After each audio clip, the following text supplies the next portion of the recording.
This is ABC15 Mornings. All right, we're kicking off your Wednesday here. Thanks for waking up with us. This will wake you up. A live look outside with one of our ADOT cameras. You can see the sun glaring there over the horizon. It's going to be a beautiful day, a hot day, but nevertheless a beautiful day. Thanks for waking up to ABC 15 Mornings. Nick Saletti here in studio.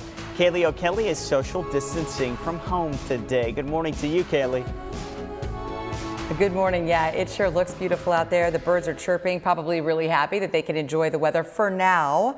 But we do want to bring in our meteorologist, Iris Hermosillo, for a look at the weather today and also as we move into a very hot weekend. Good morning. Good morning. This morning, I don't know if it's enjoyable, but certainly in comparison to what we're going to feel later, this is the time to get outside. That's probably why the birds are so happy, because they know what's coming later, right? We're at 91 degrees right now, and that's certainly a warmer start to the day with a lot of upper 80s across the valley. So not a whole lot of heat relief early this morning. It's also feeling a little bit more humid outside. You're going to notice that when you step outside. No monsoon storms in our forecast, so unfortunately, we just have clear skies and another very hot day ahead. As you're commuting home from work later, a high of 110 degrees in Phoenix. And by the end of the week, we kick off a new round of excessive heat alerts. We're going to talk about those and how high those temperatures go this weekend in just a few minutes. Good morning, Chelsea. Hey, good morning, Iris, and good morning to all of you. I've been watching the accident log group traffic maps this morning, and at first, I want to show you the desert drive times, because look at I-10 right now. If you're traveling eastbound between Loop 101 to the mini stack, it's going to take you 29 minutes to do so, which is not normal for this time of day, considering how quiet our roadways have been overall. With the map showing you mostly green flows for the North Valley and also for the east side of town. If you're traveling through downtown Phoenix, I-17 in the southbound direction over near 7th Avenue, we have a car that is still blocking the right lane, and because of that crash, they're going to move that off to the shoulder, and we'll be back to just green flows there. Look at I-10 though, where we were talking about with that desert drive time. Loop 101, as you're making your way around, you're going to see breaks all the way up to about Indian School. I-10 at 83rd Avenue with our ADOT camera, you're going to see that the right lane is blocked. There's actually a vehicle that's on its roof, kind of over in the embankment there. So you're going to be traveling slow, less than 5 miles per hour once you get closer to this crash site. So until it clears, factor in extra time, or you can go Surface Street level, McDowell, Van Buren, and then hop back onto I-10 after 75th Avenue. Chelsea, thank you. Well, we did the research, and there have been more than 24 officer-involved shootings in the valley this year. One of the most recent ones garnering national attention, and now the FBI is getting involved. James Garcia was shot and killed on July 4th. Mark Thompson following this case for us. Mark, Garcia's family speaking exclusively to ABC 15, calling for accountability and the entire body camera footage to be released. Nick, good morning to you. And so far, Phoenix police have only released a short snippet of that body camera footage, and it is from after the shots were fired. The video was released after claims from witnesses that Garcia was unarmed. The footage does show, however, an officer removing a gun from the car, but the department not releasing anything yet from before the shots were fired. They have the footage to potentially prove their statements that Garcia pointed a gun at officers, but they have yet to release it. Garcia's sisters say that they need to watch the unedited videos before they'll believe what's being said about their loved one. I don't believe my brother did that. He did not have a death wish. He had children and family to live for. We need to see those body cams. We need the truth, and then we need accountability for the actions the officers took. And so far, Chief Jerry Williams has not made a public statement about this incident, but she did say that the police will be releasing body camera footage within 2 weeks. And she also held a virtual town hall on Monday, and we're going to hear what she had to say about that when it comes to police accountability coming up in our next half hour. Reporting live this morning, Mark Thompson, ABC 15 Arizona. Back to you. Mark, thank you. And Garcia's death has sparked 3 straight nights of demonstrations here. A couple dozen protesters in Paradise Valley last night on a road near Governor Doug Ducey's house. They're also calling for the full body camera video to be released that led to the shooting of Garcia. Well, this morning we've learned that changes are coming to police training across the state of Arizona. The Arizona Peace Officer Standards and Training Board creates the lesson plans for police academies, and the agency says it's been working to revise training before the death of George Floyd happened. AZ Post's director says input is being gathered from diverse community leaders before finalizing the training changes next year. We police to the expectation of our community, and if our community is saying we want more of this, we owe that to them. They deserve that, for us to sit down and engage them in a conversation, understand exactly what they want, and if possible, provide them the training, they suggest to our peace officers. So we're also told that a key area of change will happen in defense tactics. What's that? Well, it's how officers take down suspects, handcuff them, or possibly use force. In a few hours, the State Department of Health Services will release updated coronavirus numbers. Right now, there are more than 105 confirmed positive cases in our state. According to Johns Hopkins, Arizona has the highest amount of new cases per capita, currently 1 in 4 tests coming back positive as well. Hospitals are becoming overwhelmed with the recent surge. Now one healthcare system is limiting elective surgeries. Honor Health says non-urgent and elective surgeries are on hold for the next 3 weeks. A spokesperson tells us they're monitoring staffing levels to ensure that they can safely treat COVID-19 patients and everyone else. Honor Health has also hired traveling nurses to increase staffing. Well, we know getting a coronavirus test has been difficult for so many of you. FEMA just delivering this machine to our state. It can process up to 3,800 COVID tests in one day. It will reduce the amount of time you have to wait to get results, but it may not stop the long lines that are happening there at testing sites. More than 56 million students do attend elementary, middle, and high schools across this nation, and research is showing that kids can be the silent spreaders of coronavirus. The decision of the way schools will operate will affect every single community. And the president says he is ready to pressure governors and educators to open classrooms and schools across the nation. Our Carla Navarrete joins us live this morning. And Carla, the question of how to reopen is now a top issue for all parents during this pandemic. Good morning. Yeah, good morning to you, Kaylee. I can tell you that after the president spoke, our very own top education official, Kathy Hoffman, speaking out about reopening schools, saying in part that while the American Academy of Pediatrics recommends that students go back to in-person schooling, she says Arizona is seeing the highest numbers of COVID-19 cases per capita, she says, surpassing all states, including New York. And she also pointed out that when it comes to school, those who are in charge of teaching, we're talking teachers, librarians, assistants, their health and well-being is also to be considered. She says she wants to see the governor and health officials in our state take a more aggressive measure to bring our COVID cases down before reopening. Now, after President Trump and the Department of Education Secretary Betsy DeVos spoke about reopening the schools, the National Education Association president called out the White House leadership, saying reopening with the current situation could be more harmful than good. Because if you don't get this right, if there's an oops here, it probably means somebody died. But when that starts to happen, they'll close schools down again. That will impact the economy. That will impact the funding for public school. It will be a vicious, vicious cycle. Yeah, and Superintendent Hoffman also said that the path to reopening schools involves two things: the statewide action from officials, from government officials, and of course the individual responsibility to be safe and proactive when you're out there. For now, reporting live in the East Valley, I'm Carla Navarrete, ABC 15 Arizona. Carla, thank you. Thousands of dollars meant for people in need going to people who never asked for it. This morning, the Rebound Arizona team asking, was there a way to stop this fraud before it even started? ABC 15 Desert Drive Time, sponsored by Accident Law Group.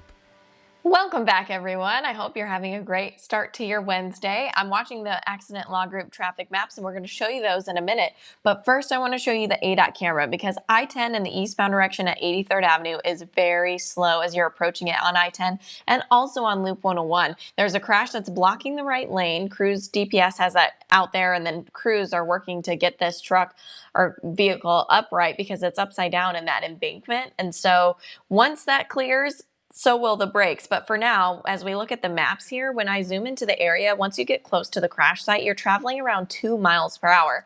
So you need to factor extra time. Check this out. Loop 101 from Indian School as you're traveling southbound and then connecting onto I-10 to get over to just 83rd Avenue. This is an only 4-mile stretch. It's going to take you 32 minutes to do so if you stick to the main lanes of the freeway. So if I were you, I would exit sooner and take Indian School, go surface street level, maybe at 75th Avenue, reconnect back down to I-10.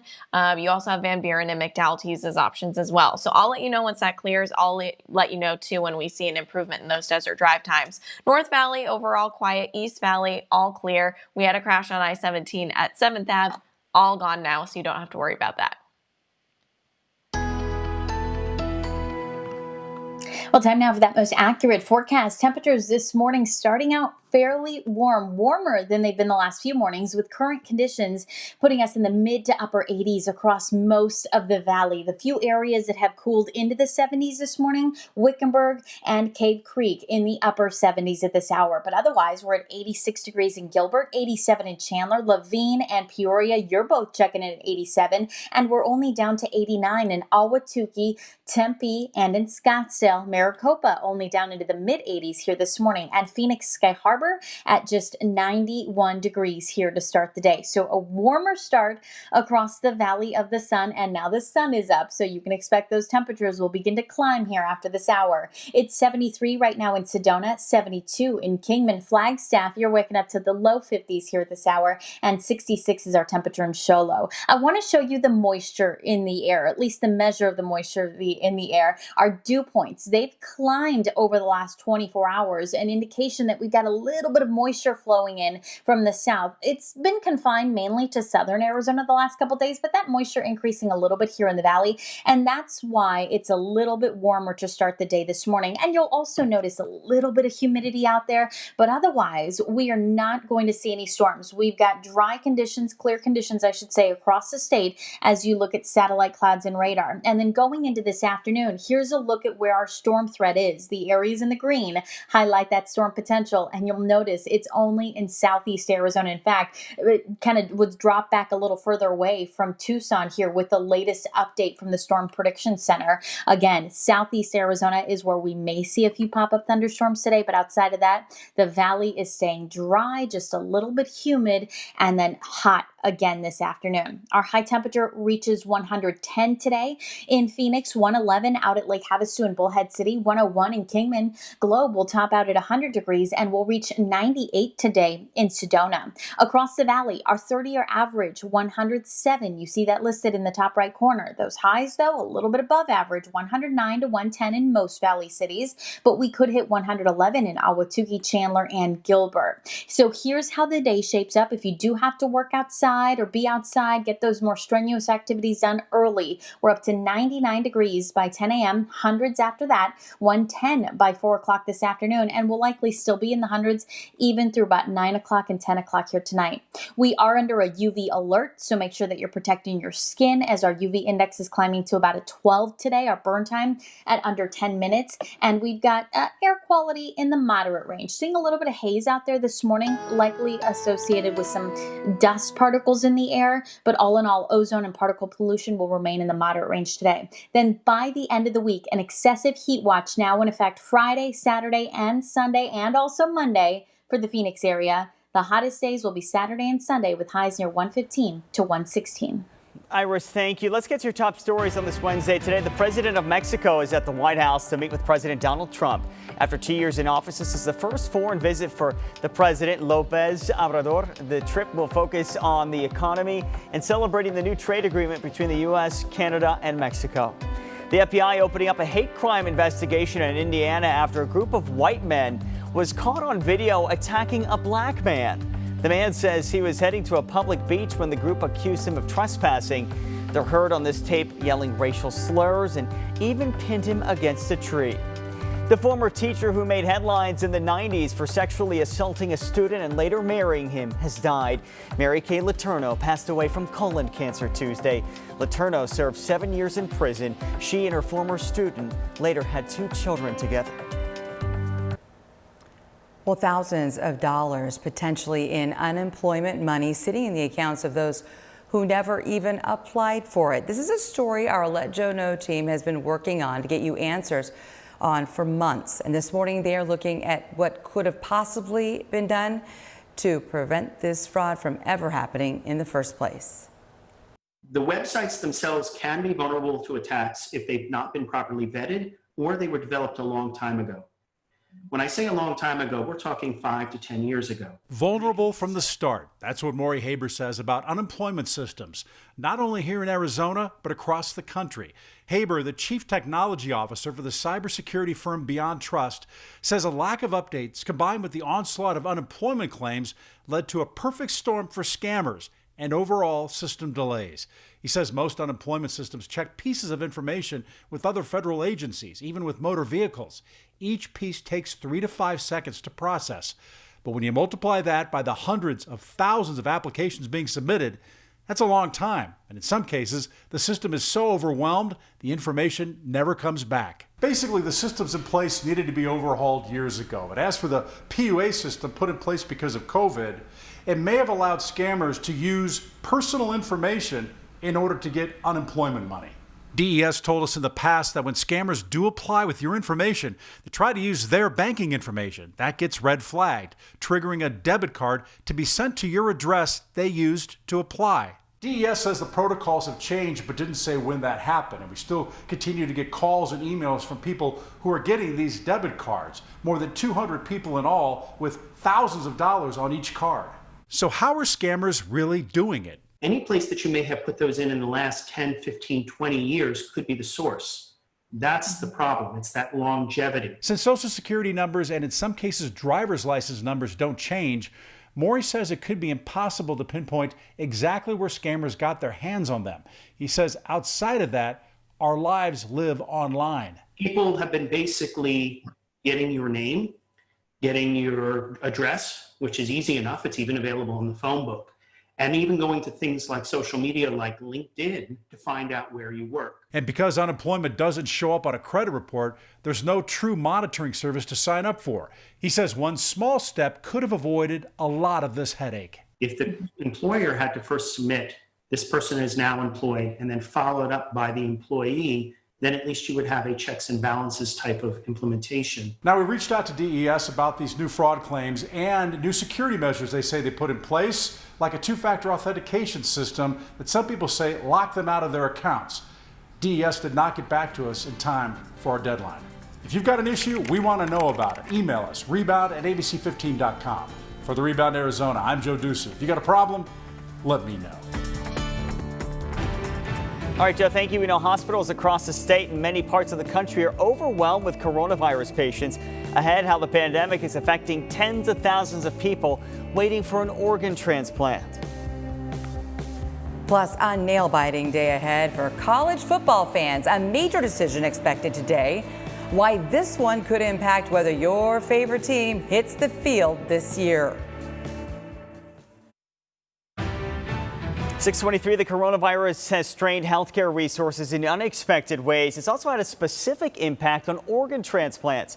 This morning, Nohalani Graf shows us how the virus isn't just affecting transplant surgeries, but also donations themselves.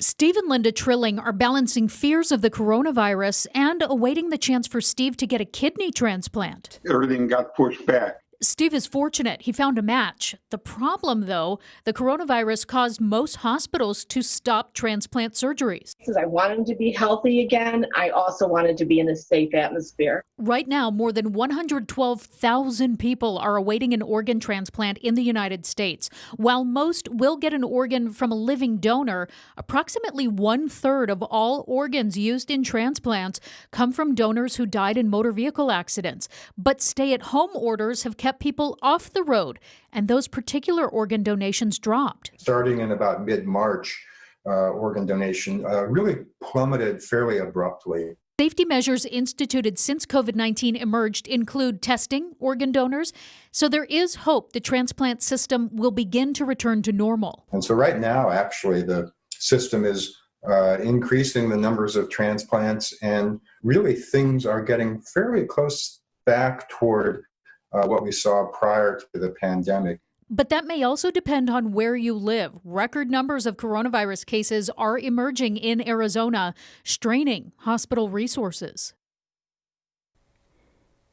Our Nohelani Graf there. Thank you, Nohe. Right now, gyms in our state are closed, and that means all gyms. Throughout the pandemic, more of you have been working out from home. That means exercise equipment is really tough to find. Weights, ellipticals, treadmills, everything's really selling fast because everybody's stuck at home. The other problem is you can't get any equipment online. You can't get equipment shipped to us. We've got stuff that's been back ordered 4 or 5 months now. I was at Ross a couple days ago. I heard a lot of people coming in asking for equipment there. They were out. Play It Again Sports is a Tucson company that depends on people buying and selling their equipment. They say right now, not a lot of people are getting rid of their stuff, making it really tough to meet that demand, Nick. Yeah, I can see that. I was able to get a kettlebell from Target, the last one there at the one at Christown at Bethany Home at 19th Ave. Hey, a mom and daughter in Maryland separated because of the COVID-19 pandemic were able to see each other thanks to some help from firefighters. The daughter saw the fire truck at a gas station and asked the crew if they could take her up in the ladder so she could reach her mom's second floor window at her nursing home. What a great idea, and thank you to those firefighters too for saving the day. Next at 6:30, the mounting pressure to open schools. The president wants kids in the classroom, but is it safe? Millions of parents, students, and teachers now caught in the middle of this political fight. And speaking of fight, we know of many small businesses squeezed out of the government's PPP loans. Only here on ABC15 Mornings, how some are turning to a different program to keep their doors open.